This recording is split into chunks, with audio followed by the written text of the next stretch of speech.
আসসালামু আলাইকুম। সত্যি কথা বলতে বাংলাদেশের টেস্ট টিমটা এই মুহূর্তে বেশ ভালো শেপে আছে। ভালো শেপে বলতে বেশ ভালো শেপে আছে। Strong middle order batting lineup, bowling লাইনআপে ৫ জন বোলার আছেন যারা কোয়ালিটি বোলার্স এবং ২০ উইকেট নিতে পারার দক্ষতা সবকিছু মিলিয়ে বাংলাদেশের টেস্ট লাইনআপটা বেশ ভালো শেপে আছে। শুধুমাত্র একটা জায়গায় বড় দুর্বলতার জায়গা আছে, সেটা হচ্ছে টপ অর্ডার ব্যাটিংয়ে অধারাবাহিকতার জায়গাটা। আপনি যদি একটু ২০২৩ সাল থেকে এখন পর্যন্ত পরিসংখ্যানটা লক্ষ্য করে দেখেন তাহলে খেয়াল করে দেখবেন যতগুলো টেস্ট প্লেয়িং কান্ট্রি আছে তাদের মধ্যে শেষের দিক থেকে ২ নম্বরে বাংলাদেশের অবস্থান। টেস্ট ওপেনিং পেয়ারের জায়গাটা, অর্থাৎ টেস্ট ওপেনিং পেয়ার কতটুকু টিকছে সেই জায়গাটার উপর বেস করলে, তাদের ব্যাটিং পার্টনারশিপ অ্যাভারেজের উপর বেস করলে পাকিস্তান সবার শেষে, তার আগেই বাংলাদেশ রয়েছে। অর্থাৎ বাংলাদেশের ওপেনাররা আসলে খুব বেশি ধারাবাহিকভাবে ব্যাটিং করতে পারছেন না। এই ভিডিওতে বাংলাদেশের ল্যাকিংয়ের জায়গাটা কোথায় এবং উন্নতির জায়গাগুলো কোথায় হয়েছে, কোথায় ডমিনেট করছে সেই পুরো ব্যাপারগুলো নিয়ে কথা বলতে চাই। প্রথমত ল্যাকিংয়ের জায়গাটা নিয়ে শুরু করি, সেটা হচ্ছে ওপেনিং ব্যাটিংয়ের জায়গা। আপনি অবশ্যই বলবেন আমাকে যে মাত্র কয়েকটা টেস্ট আগেই তো মাহমুদুল হাসান জয় একটা ১৭০ রানের ইনিংস খেলেছেন। তবে যেদিন মাহমুদুল হাসান জয় ১৬৯ করে অপরাজিত ছিলেন, অনফিল্ডের পর্দায় আমরা একটা ভিডিও করেছিলাম। সেই ভিডিওর বিষয়বস্তুটা ছিল জয় ২০০-৩০০ রান করুক, আমরা সেই দোয়া করি। কিন্তু সত্যি কথা বলতে কোয়ালিটি বোলিং ফেস না করলে উন্নতির জায়গাটা বোঝা যাবে না। ওই পার্টিকুলার ইনিংসটাতে প্রথম দিনটা যদি আপনি পর্যালোচনা করেন তাহলে মাহমুদুল হাসান জয়কে আয়ারল্যান্ডের বোলাররা অনেক বেশি মাত্রায় ওয়াইড আউটসাইড অফ স্ট্যাম্প বল দিয়েছিল, অনেক বেশি মাত্রায় ওয়াইড আউটসাইড অফ স্ট্যাম্প, যেগুলোতে তিনি অ্যাম্পল অ্যামাউন্ট অফ রুম পেয়েছিলেন। সে বলগুলো হচ্ছিল whether it was too short or it was too full, এবং মাহমুদুল হাসান জয়ের জন্য খুব ইজি ইকুয়েশন ছিল শর্ট খেলার জন্য। আমরা ওই দিন একটা বিষয় দেখিয়েছিলাম যে জয়ের দুর্বলতার জায়গাটা হচ্ছে ৪ নাম্বার স্টাম্পের বলগুলো। ৪ নাম্বার স্টাম্পের বলগুলো জয় আউটসাইড এজে পেছনের দিকে ক্যাচ দিয়ে আসেন এবং সেটা ম্যাক্সিমাম নাম্বার অফ ওকেশনস, আমরা বেশ কয়েকটা ভিডিওর রেফারেন্সও দেখিয়েছিলাম। ঠিক তার পরদিন আয়ারল্যান্ডের বোলাররা যখন নিজেদেরকে রেকটিফাই করে মাহমুদুল হাসান জয়কে ৪ নাম্বার স্টাম্পে বল করেছে, then he got the tough times, এবং তখন তিনি আউটও হয়েছিলেন। অর্থাৎ মাত্র একটা রান যুক্ত করার পরে মাহমুদুল হাসান জয় আউট হয়েছিলেন যখন তার দুর্বল জোনে তাকে বোলিং করা হয়েছিল।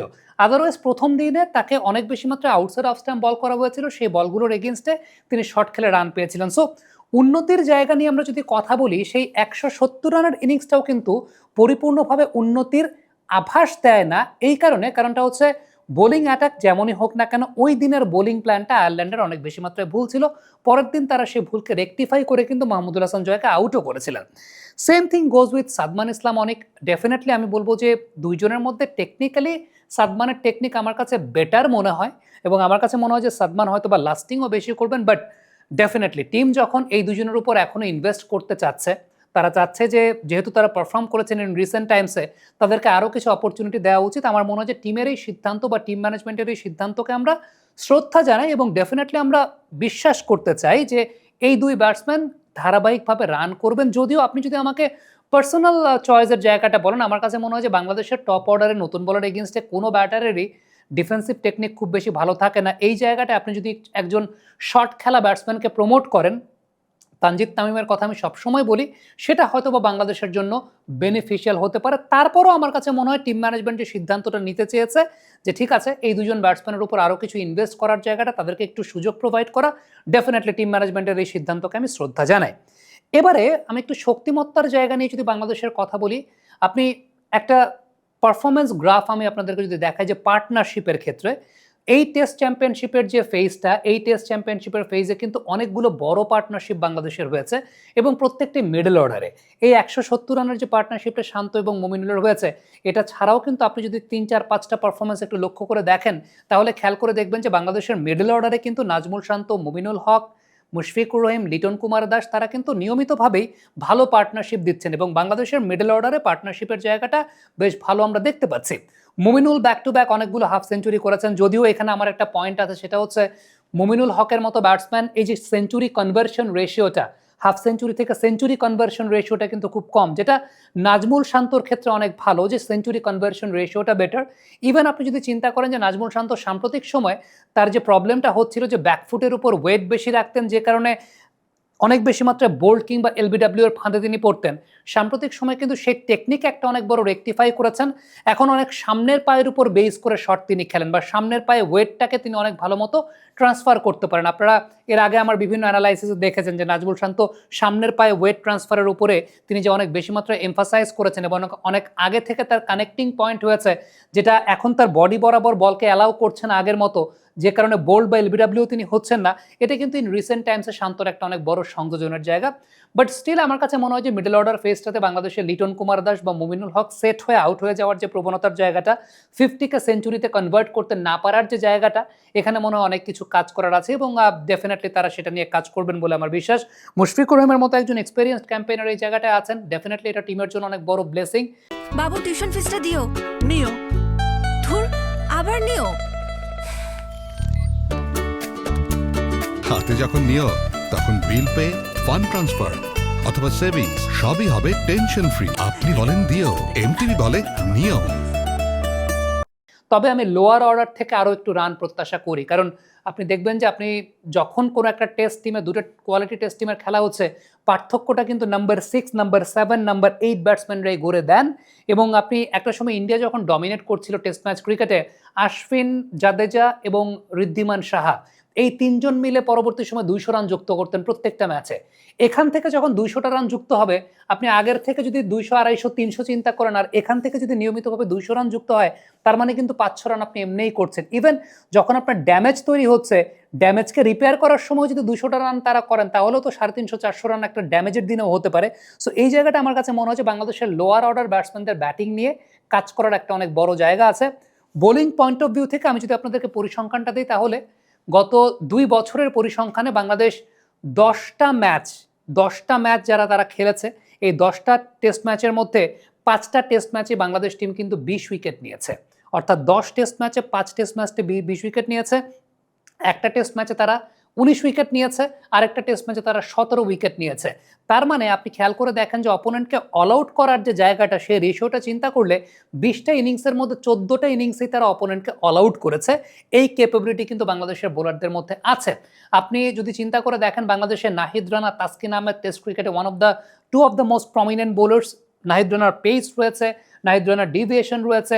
ইন রিসেন্ট টাইমসে নাহিদ রানা রিভার্স সুইং করার দক্ষতা অর্জন করেছেন। মোহাম্মদ রিজওয়ানকে যে বলতে আউট করেছেন, it was a reverse swinging delivery.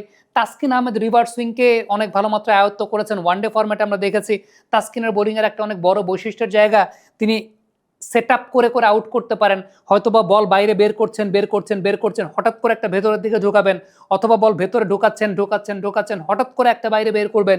এই ধরনের ক্যাপাবিলিটির জায়গাটা কিন্তু তাসকিন আহমেদের মধ্যে রয়েছে। শরীফুলের কথা যদি বলি, হাসান মাহমুদের কথা যদি বলি, যদিও লাস্ট টেস্ট ম্যাচে তারা খেলেন নাই, তারপরও তারাও কিন্তু আমাদের এই দলটার অনেক প্রমিনেন্ট পার্ট। অর্থাৎ বিকল্পের জায়গাটাতেও কিন্তু অনেক ভালো ভালো বিকল্প আছে। স্পিন পয়েন্ট অফ ভিউ থেকে লাস্ট পাকিস্তানের সঙ্গে ঢাকা টেস্টে আমার কাছে ব্যক্তিগতভাবে যে বিষয়টা সবচেয়ে উল্লেখযোগ্য মনে হয়েছে, যেই কারণে বাংলাদেশ সত্যি কথা বলতে ওভারসিজে স্পিনাররা ভালো করেন না, সেটা হচ্ছে তারা ডিফেন্সিভ বোলিংটা টেস্ট ক্রিকেটে করেন না বা করতেন না এতদিন। এই টেস্ট ম্যাচে আমরা দেখেছি যে তাইজুল বলি, মিরাজ বলি ডিফেন্সিভ বোলিং করেছে।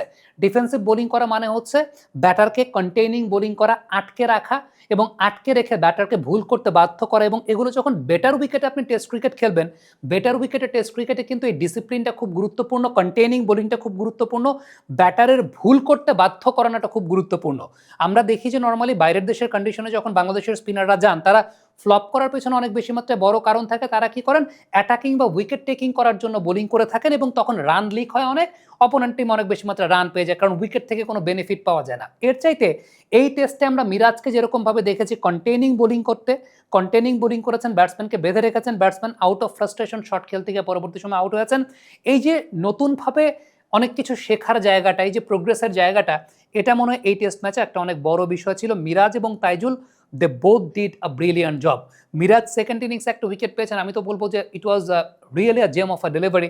এত দ্রুত বলতে ভেতরের দিকে ঢুকেছে। সো এই ভ্যারিয়েশনের জায়গাগুলো বাংলাদেশের স্পিনাররা শিখেছেন। It's really good to see যে বাংলাদেশের টেস্ট বোলিং লাইন আপটা, আপনি পেস বোলার বলেন, স্পিনার বলেন, দে আর অ্যাকচুয়ালি কমপ্লিমেন্টিং ইচ আদার আ লট, এবং এটার মাধ্যমে কিন্তু বাংলাদেশের এই বোলিং সেট আপটা অনেক বেশি মাত্রায় এগিয়ে যাচ্ছে। ফিল্ডিংয়ের পয়েন্ট অফ ভিউ থেকে যদি বলেন, এই টেস্ট ম্যাচে পুরো 2টা ইনিংস মিলিয়ে 2টা ক্যাচ ড্রপ হয়েছে, যেটা অন্য যে কোনো সময়ের চাইতে বেটার। হ্যাঁ, ডেফিনেটলি আমাদের স্লিপ ফিল্ডিংয়ের রেপুটেশন খুবই খারাপ, আমরা প্রচুর পরিমাণে ক্যাচ ড্রপ করি এবং ক্যাচ ড্রপ করি দেখে আমাদের ফিল্ডিংয়ের অনেক উন্নতির জায়গা আছে।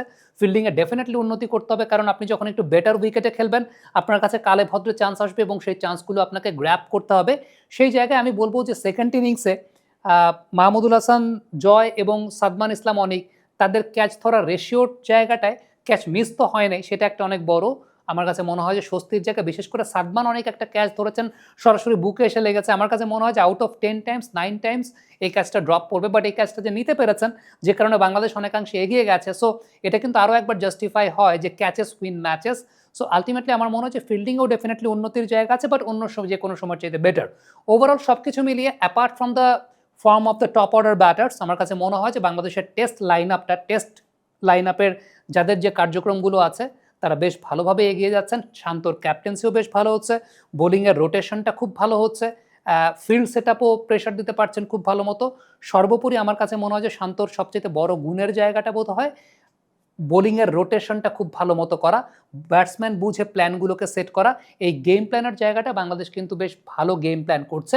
আপনারা যদি চিন্তা করে দেখেন যে ওয়েস্ট ইন্ডিজের মাটিতে 181 রানে পিছিয়ে থেকেও কিন্তু বাংলাদেশ ডিক্লেয়ার করেছিল এবং সেই ডিক্লেয়ার করার সাহসটা বাংলাদেশ টিম এই কারণেই দেখিয়েছিল because they have quality bowlers. So bowling ইউনিটের জায়গা থেকে আমি বলবো still we have lot to progress, but তারপরও এখন পর্যন্ত যেটা আছে যেভাবে আছে সেটাও কিন্তু অনেক উন্নতির ছাপ রেখেছে।